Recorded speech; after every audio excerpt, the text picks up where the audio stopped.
और यह कथा, जिस कथा को हम सुनने जा रहे, इसका नाम रामचरितमानस बाबा ने बड़े प्रसन्नता के साथ शोध कर रखा। क्यों रखा? गोस्वामी तुलसीदास जी कहते हैं जितनी भी रामायण लिखी गई सब अपने विद्वता के अनुसार, वाल्मीकि जी अपने बुद्धि के अनुसार, अपने भाव के अनुसार, अपने मति के अनुसार रचना किए। जितने भी रामायण की रचना हुई, हर कवि अपने अपने अनुसार रचना किया, अपने अपने भाव के अनुसार रचना किया। लेकिन इस मानस की रचना भाव के साथ साथ जिस मानस की रचना गोस्वामी तुलसीदास जी कर रहे हैं, यह भगवान शिव के मानस से निकल कर आ रही है। क्योंकि रच महेश निज मानस राखा, उस मानस से निकाल करके इस मानस में डाल रहे हैं और इस मानस से जनमानस तक पहुंचा रहे हैं। इसलिए गोस्वामी तुलसीदास जी ने इसका नाम रामचरितमानस रखा है। सरलतम है, बहुत सरल है मानस। अन्य किसी भी रामायण को आप ले लीजिए, गाथा सब में राम की है, चरित्र चित्रण सब में राम का है, सौंदर्य माधुर्य सब में राम का है। लेकिन और के अलावा, और के अपेक्षा यह सरल है।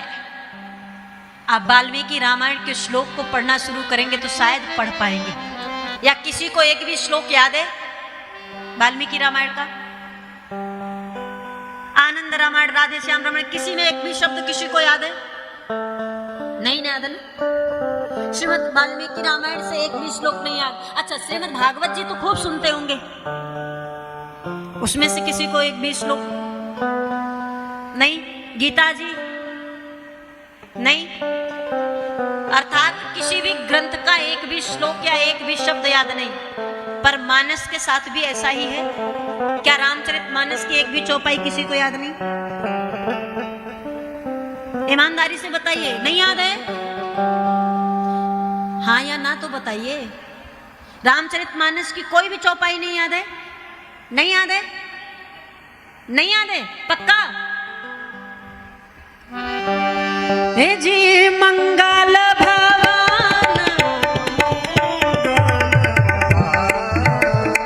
कैसे गा रहे हो? कैसे गा रहे हो? अभी तो बोले नहीं याद है। कैसे गा रहे हो? अभी अभी आपने खुद ही कहा कि हमको तो नहीं याद है। सारी मैया ने सिर हिलाया है, हमने सिर्फ मंगल भवन कहा है। आगे का खुद गाने लगी और कहे तो याद नहीं है महाराज। मतलब झूठ बोलते हो। हाँ, चलिए झूम कर भाव से गाइए। मंगल भवन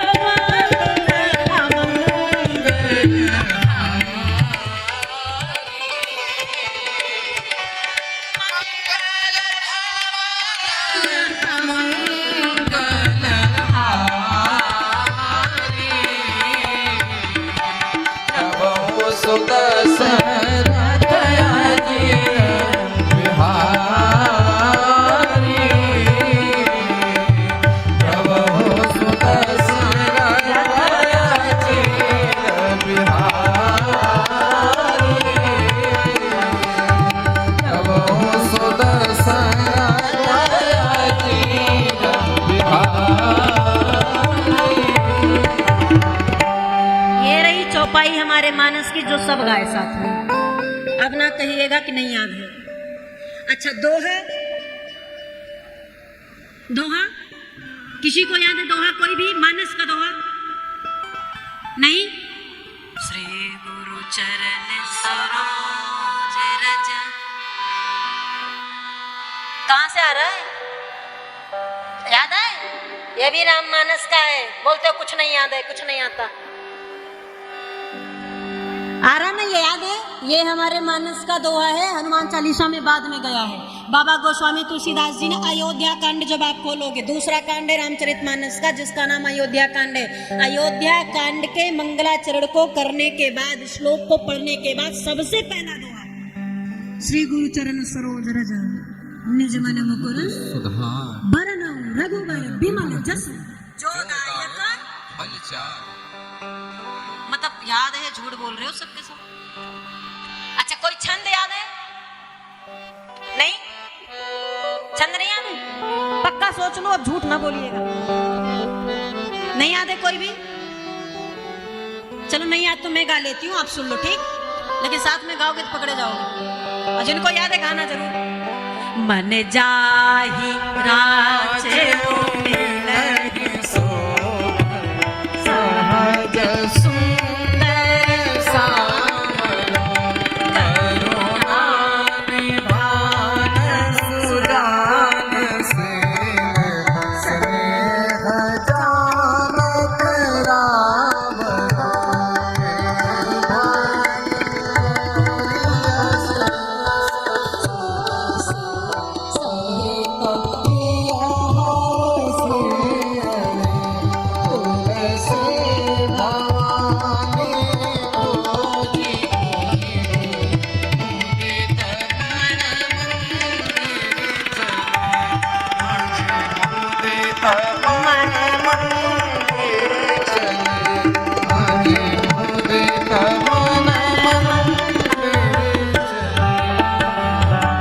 याद था ना? ये इसे छंद कहते हैं। श्री गुरुचरण दोहा है, मंगल भवन मंगलहारी चौपाई है। अब सिर्फ एक चीज और बचा, सोरठा कहते हैं। सोरठा है मानस में। सोरठा किसी को याद है? ये छंद जिसे याद होगा सोरठा भी उसे याद होगा। जान गौर अनुकूल श्रिय हर सोन जाय कही मंजुल मंगल मूल बाम अंग फरकन लगे। अब बताइए महाराज, इतना सब कुछ याद करके बैठे और कह रहे हो कि बिल्कुल कुछ नहीं याद है। अब तो मुझे भी सावधानी से गाना पड़ेगा, आपको तो सब पता है।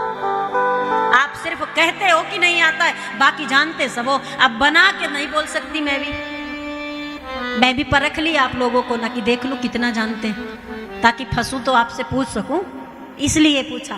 सबसे साधारण बात, आप किसी और ग्रंथ से एक भी शब्द आपको याद नहीं है, लेकिन मानस के सोरठा भी याद है, चौपाई भी याद है, छंद भी याद है, दोहा भी याद है। ये मानस का सरलता है जो हर जनमानस के मानस तक पहुंच जाता है। सारे ग्रंथ यहां तक नहीं पहुंचते, सारे ग्रंथों के शब्द यहां तक नहीं पहुंचते, उनकी लीलाएं यहां तक नहीं पहुंचती, जितना यह मानस अपना स्थान बनाकर हमारे अंदर रखा है महाराज।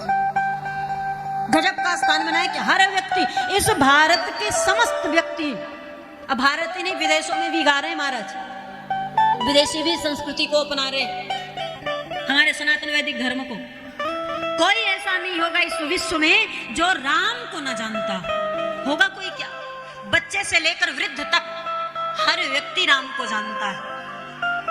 हर व्यक्ति राम की ख्याति को जानता है कि राम कौन है। बस इतना ही नहीं कि राम जी अयोध्या के रहने वाले हैं, भारत के रहने वाले हैं, इतना ही नहीं है, दशरथ जी के पुत्र, इतना नहीं। उनकी ख्याति तीनों पूरे ब्रह्मांड में, इस पूरे विश्व में ही नहीं, देवता भी हाथ जोड़े खड़े हैं मेरे राघव के सामने, मेरे राम जी के सामने।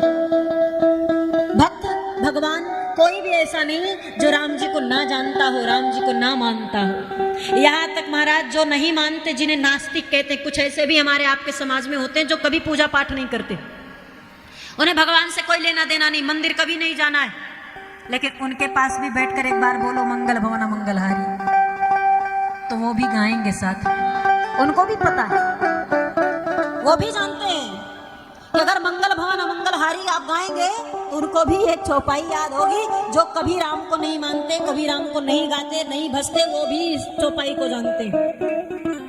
वो गुस्से में कहेंगे आपसे, राम राम मत कहो, राम राम क्यों कहते हो, राम नहीं कहना है, राम भजने से क्या मिलेगा, राम गाने से क्या मिलेगा, कितने राम राम गाकर चले गए, क्या पागल जो तुम रटे हो राम राम। वो डांट रहा है, मना कर रहा है, लेकिन कह क्या रहा है, राम राम। कह तो राम राम रहा है ना, कि राम राम मत कहना, मना कर रहा है, लेकिन क्या कह के मना कर रहा है, राम राम। ध्यान रखिएगा, ये राम नाम शब्द जो है ना, इसे कोई डांट कर बोले, प्रेम से बोले, भाव से बोले, अनुराग से बोले, श्रद्धा से बोले, खींच कर बोले, गुस्से में बोले, क्रोध में बोले, किसी भी तरह से बोले, ये अपना काम करेगा। इसका काम है जीवन में आनंद प्रदान कराना। ये आनंद प्रदान, ये नाम आनंद प्रदान कराएगा। जैसे दवा खाते हो तो दवा चाहे आप घोल करके पियो, कुछ लोग टैबलेट नहीं खा सकते तो घोल देते हैं, बच्चों को घोल कर पिला, चाहे घोल कर पिलाओ, चाहे टैबलेट चबा करके खाओ, चाहे निगल करके खाओ, या सिरफ की तरह प्रयोग करो जीवन में, कैसे भी पियो, चाहे कैसे भी खाओ। अगर आप दवा खाए अंदर गया तो दवा अपना काम करता है। उसी प्रकार से यह राम नाम रूपी औषधि चिल्ला कर ले लो, खिसिया कर ले लो, गुस्सा कर ले लो, प्रेम में ले लो, ये अपना काम आपके जीवन में जरूर करेगी महाराज। वो डांट में भले कहना राम राम मत कहना, लेकिन उसके जीवन को राम ही बना रहे हैं, क्योंकि वो डांट में राम राम बोल रहा है। ये आनंद है महाराज। और यह राम जी की कथा, यह रामचरितमानस शिव जी के मानस से निकली, बाबा के मानस में गई, और बाबा के मानस से निकली तो इस जनमानस के हर व्यक्ति के मानस में गई। इसलिए इसकी महिमा अनुपम है। इसे जितना गाया जाए, श्रवण किया जाए, यह हमारे आपके जीवन को विश्राम प्रदान कराने वाली कथा है। विश्राम किसे कहते जानते हैं? कोई काम करके बैठ जावे थक कर, वो विश्राम नहीं है। कि करते करते थक गए, थोड़ा विश्राम कर ले। लोग कहते हैं ना कि अरे दिन भर काम करते करते थोड़ा सा विश्राम कर लेते, वो विश्राम नहीं है, वो आराम है। काम करके अगर रुक गए, बैठ गए, थोड़ा सा सुस्ताने लगे, वो आराम है। विश्राम तो मति से होना चाहिए, हृदय से होना चाहिए, मन से, बुद्धि से। बुद्ध विश्राम सकल जन रंजन, यह बुद्धिजीवियों को विश्राम प्रदान कराने वाली कथा है। यह कामधेनु जैसे इच्छाओं को पूर्ण कराने वाली कथा है। यह हमारे आपके जीवन से महामोह को नष्ट करने वाली कथा है। यह संतों का जीवन धन कथा है। यह भक्तों का अनुराग कथा है। इसे जो जितना गावे उतना आनंद पावे। यदि विश्राम जीवन में पाना चाहते हो तो किस चीज से? अगर जीवन में मोह है तो मोह आया है तो लोभ भी आएगा, निश्चित है। क्यों? संतान हुआ, संतान से हमारा मोह हुआ। अब उस संतान के लिए लोभ भी होगा कि मरने से पहले ये बना दे, मरने से पहले ये कर दे, मरने से पहले इतना धन ला दे, गाड़ी बना दे, बंगला। ये लोभ है, मोह हुआ संतान। लोभ उसके लिए ही, अगर मोह आया तो उसके लिए ही सोच करके काम करना, उसके लिए कमाना, उसके लिए सब कुछ करना, उसे लोभ कहते। और लोभ आएगा तो उसके साथ में क्रोध भी आएगा। कैसे आएगा? कि आप विचार कर गए थे काम हो जाएगा, काम नहीं हुआ तो अपने आप क्रोध आने लगेगा। जो आप सोचे हो वो नहीं हुआ, क्रोध आने लगेगा। तो मोह से लोभ आता है और लोभ से क्रोध आता है, और क्रोध के बाद ईर्ष्या आती है। क्रोध आया तो ईर्ष्या होगा, इस व्यक्ति का तो विनाश कर देंगे, सर्वनाश कर देंगे, उसने मेरे साथ ऐसा किया, हम भी इसके साथ ऐसा। ये द्वेष आ गया, ईर्ष्या आ गया। एक से शुरू हुआ और इतने सारे आ गए।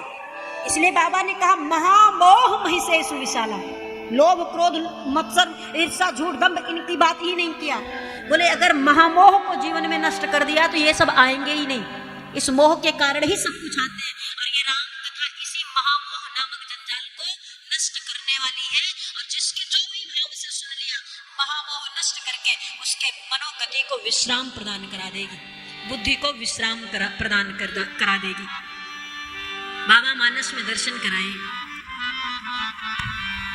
रामचरित मानस मुनि भावन, रामचरित मानस मुनि भावन, बिरचे शंभु सुहावन पावन, बिरचे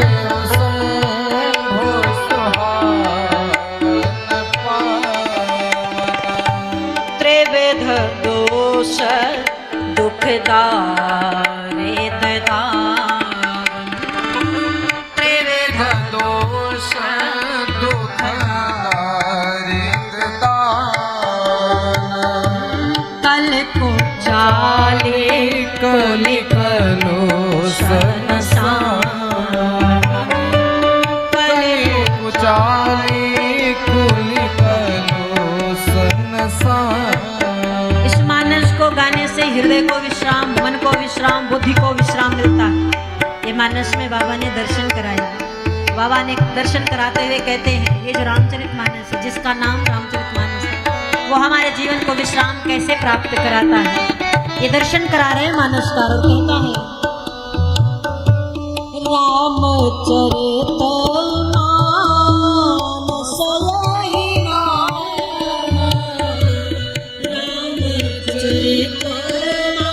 रामचरित मानस यही नाम, सुनत सवन पाइय विश्राम। सुनत सवन पाइय विश्राम। विमल कथा